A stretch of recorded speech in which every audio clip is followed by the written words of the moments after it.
L'Afghanistan est un pays né d'une rivalité entre l'Angleterre et la Russie au cours du XIXe siècle, qui voulait mettre la main sur ces régions pour des raisons stratégiques.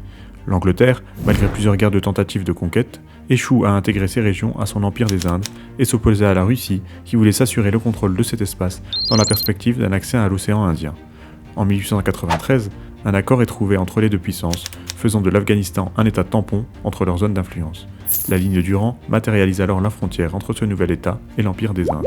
Cette frontière, coupant de les populations pashtunes, ethnie majoritaire de l'Afghanistan, est présente également dans ce qui deviendra le Pakistan. Dès sa création en 1947, le Pakistan, fort d'une importante population pashtoune, va tenter de peser sur la politique afghane pour s'assurer une zone d'influence importante face à son rival indien.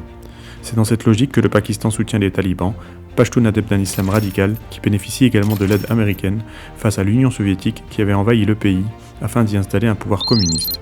Quelques années après le départ des troupes soviétiques en 1988, les talibans prennent le pouvoir en 1996.